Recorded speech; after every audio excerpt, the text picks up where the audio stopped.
So, over the next 4 days, we're gonna be bulletproofing everything on the running gear underneath this vehicle's chassis and figuring out how exactly Toyota made a vehicle that will last for forever? This is just the first of many enhancements we'll be doing on this 80s series before it embarks on the gauntlet and 3 of America's hardest trails in 1 week.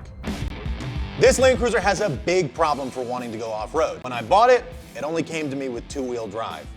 And if these front wheels aren't turning by the end of the video, then we have a problem. To get this thing rolling, we need to hit some main objectives. First, we need to rebuild the transfer case. Secondly, we need to rebuild the rear axle and differential. And then third, we need to rebuild the front axle and differential. And then at the end of that, we need to get this thing rolling and take it on a little shakedown run. Oh my God. Now, the transfer case is essentially the heart of your 4-wheel drive system, transfers all the power to all 4 wheels. And when we want to go into 4-wheel drive, we'll shift the transfer case into 4-wheel drive and manually lock the front hubs, and that'll lock in the front end. And this is our transfer case. Ready? So my buddy Jeff over at Classic Cruiser Club Garage just sent over a bunch of parts for us to help get this thing running in tip-top shape. But I do need to pull out the entire transfer case to get to the gears because I'm doing a 3.1-to-1 low gear inside of this thing as well. Nothing breaks, nothing self-destructs, nothing is bad.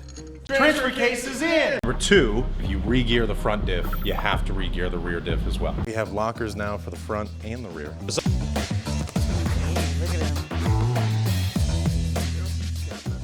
This means we are like 3 steps away from this thing actually being able to drive down the road. All right, so the next thing we're gonna do is put our little paper gasket on here. That's it. I wrapped up the front hubs, got our diffs filled, and the patch painted. And with the front drive shaft going in, all that was left to do was throw the tires back on. We've given this thing everything we've got, and now it's time to see, was it all worth it?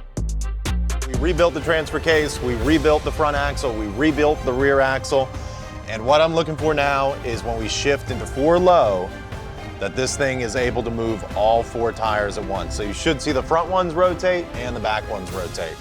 So here goes nothing. Only the rears are spinning. Why would those not be spinning? So, that's it for this time. Have to stay tuned for next time.